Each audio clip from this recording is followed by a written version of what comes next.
Praise God, purihin po ang Panginoon. Isang pinagpalang araw po sa ating lahat, sa ating pong mga taga-subaybay. Salamat po sa Panginoon sa inyong pong patuloy na walang sawa na pagsubaybay po sa ating pong channel, dito po sa YouTube, sa ating pong mga kababayan, dito po sa ating pong bansang Pilipinas, sa Luzon, Visayas, Mindanao, even po sa different countries. Salamat po sa ating mga kapatid sa Asia, sa Amerika, sa Europa, sa Middle East, sa Canada, Australia, Europe. Maraming salamat po sa inyong lahat sa patuloy niyo pong pagsubaybay sa ating pong channel. At ako po ay sa mga ngayon pa lamang po naka-tune in sa atin sa channel na ito, ay tayo po ay mag-subscribe para maging updated po tayo sa ating po mga ina-upload na mga videos. At pakishare na rin po para po marami pong makapanood at mapagpala din po sa ating pong programa. Sige po, ito po si Pastor Ron Yepes at muli po tayo po ay mag-aral ng kanyang buhay at makapangyarihang salita. Tayo muna po imanalangin. Lord, salamat sa kakataong ito muli po makapaglingkod ang inyong lingkod para po maipayag ang inyong salita. Pangunahan niyo po ang inyong lingkod at gabayan at tunay nga po sa oras na ito sa pamamagitan ng banal na Espiritu. Hiling ko po dalangin sa inyong Father God na patuloy na samahan niyo po ang inyong lingkod upang maipahayag ang inyong mga salita na may kapangyarihan sa pamamagitan po ng banal na Espiritu upang patuloy na ito po'y maging pagpapala sa bawat isang makakapanood ngayon at makakapakinig. Ito po ang aking dalangin sa pangalan ni Jesus. Amen. Praise God. Purihin ang Diyos. Sige po, tayo po ngayon ay magsimula na po sa patuloy po nating paghahayag at pagtuturo ng salita ng Diyos. Okay? Ang nais ko po ngayon ituro sa inyo ay yung pong topic about what is ministry.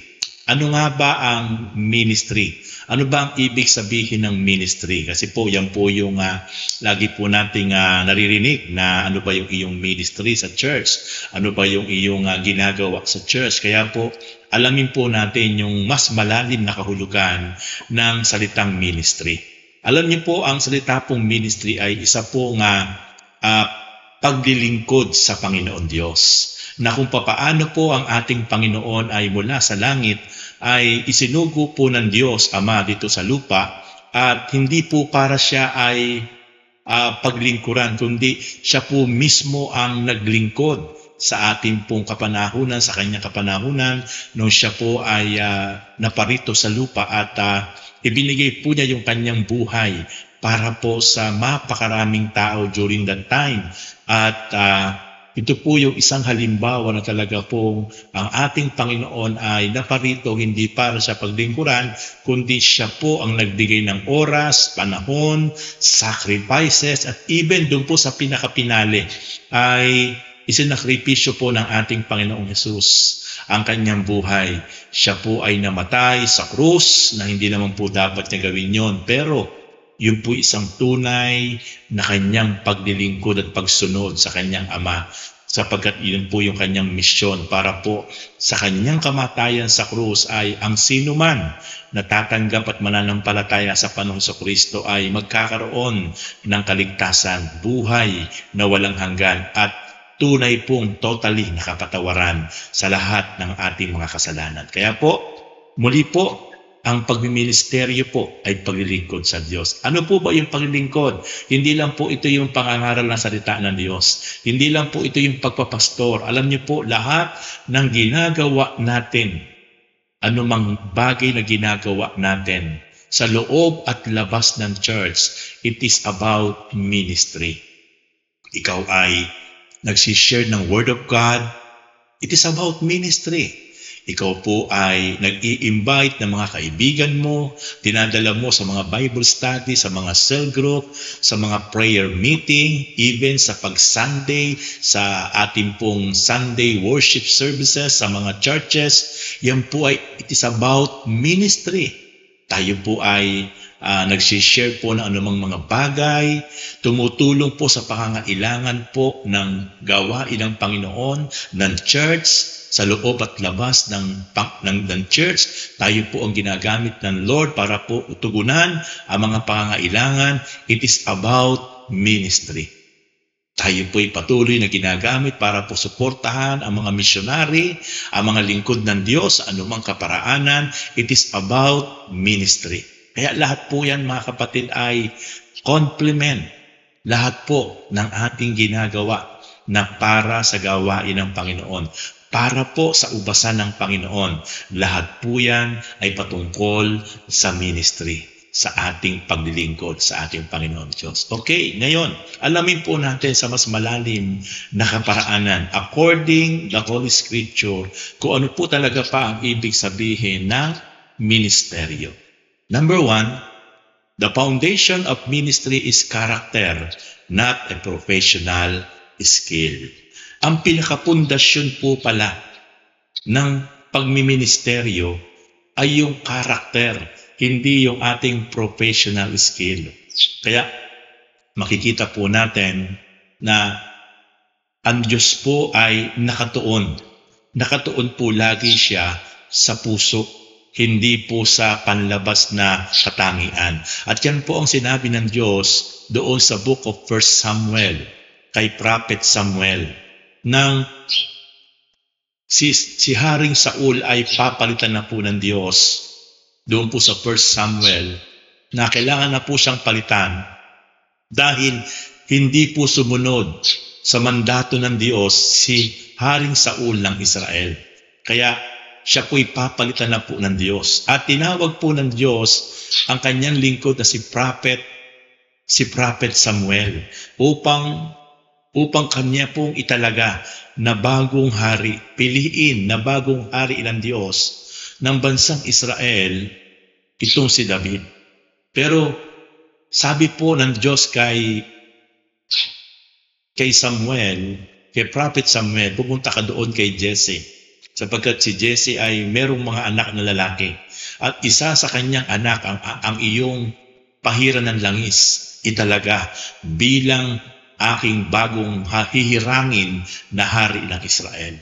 Nandun na po si Samuel kay Jesse, ay nakita po niya yung mga panganay na anak ni Jesse na malitipuno, makikisig. Ang sabi po ni Samuel ay, ito na siguro ang itatalagang bagong hari ng Diyos sa bansang Israel. Pero sabi ng Diyos, hindi iyan. Hindi siya ang itatalaga ko. Dumating yung pangalawa, sabi ni Prophet Samuel, ito na siguro. Pero sabi pa rin ng Diyos, hindi iyan. Dumating yung pangatlo, pang-apat, pang-lima, pero sabi ng Diyos, hindi yan. Kaya sabi ng Diyos kay Prophet Samuel, kapag kayo ay tumitingin ng inyong mga pipiliin na mga hari, lagi kayong nakatingin sa panlabas sa katangian. Pero sabi ng Diyos, pag ako ang pipili na aking hihirangin ng mga lingkod ko, ako ay nakatingin hindi sa panlabas sa katangian, kundi sa puso ako nakatingin. Kaya makikita po natin, ang tutunay po na paglilingkod, pagmiministeryo na nakalulugod sa Diyos ay hindi natin maa-attract sa ating galing, husay, abilidad, talino. Ang Diyos, ang tinitingnan po niya yung puso natin, yung karakter natin, yung kapakumbabaan po natin, yung pagiging humble po natin. Hindi po yung ating skill, hindi po yung ating husay, galing ang tinitingnan ng Lord, kundi kung paano po natin ginagawa ang isang bagay na paglilingkod, pagmiministeryo na meron pong kapakumbabaan, meron pong maayos na puso, meron pong malinis na puso sa harapan ng Diyos. Ito po yung tunay na tinitingnan ng ating Panginoon. Kaya po, uulitin ko po, ang tunay po na kahulugan ng ministry, the foundation of ministry is character, not a professional skill.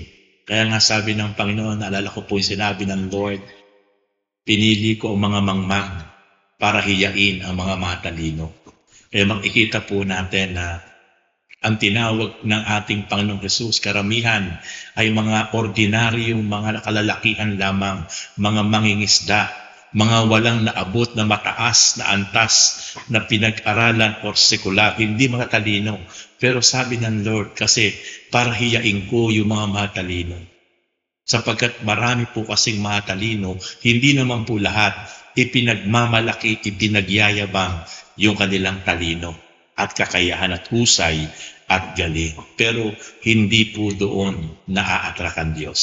Ang Diyos po ay naa-attract mula sa isang puso na malinis, mapagpakumbaba, at handang sumunod sa kalooban ng ating Panginoon. Yan po ang tunay na kahulugan unang-una ng salitang ministry or pagmiministeryo, paglilingkod sa ating Panginoon. Second point, the nature of ministry is service, not being served.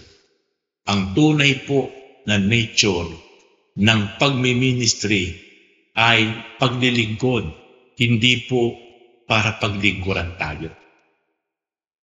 Kapag tayo po ay nagmi-ministry para po sa Panginoon, kailangan po handa tayong maglingkod. Handa tayong magbigay ng panahon, oras, o anumang bagay na meron tayo to serve other people. It's not to serve ourselves. Kaya po, mga kapatid, ito yung gusto na makita ng Panginoon sa atin, na talagang handa tayong magbigay ng paglilingkod, magbigay ng oras, magbigay ng panahon para sa lahat ng ginagawa natin. Ito'y ginagawa natin para talagang mapaglingkuran natin ang ating Panginoon Diyos sa pamamagitan ng ating mga kapwa, ng ating mga kapatid sa pananampalataya. Ano pong sabi ng Bible?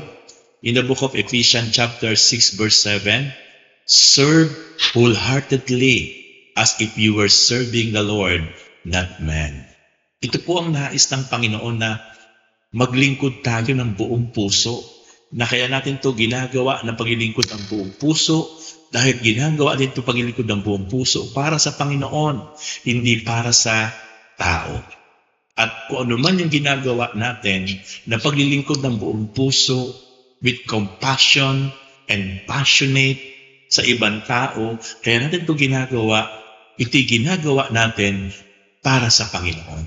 Kaya ang tunay, talagang paglilingkod na hinahanap ng Diyos o pagmiministeryo ay yung handa tayo maglingkod, hindi para tayo paglingkuran, kundi para tayo maglingkod sa ibang tao, sa ating kapwa, sa ating mga kapatid sa Panginoon, at ito'y ginagawa natin para sa paglilingkod natin sa ating Panginoon. Praise God. And then next point is, the motive for ministry is love, not money or power.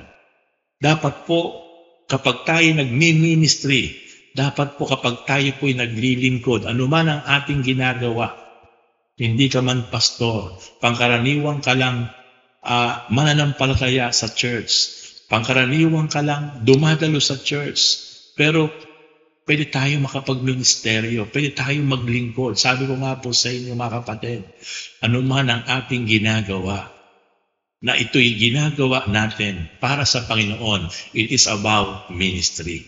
At kapag po tayo naglilingkod, dapat po, kapag tayo nagmi-ministry, dapat po ang pinakamotibo ng ating pong pagministeryo ay ang pagmamahal natin sa Panginoon.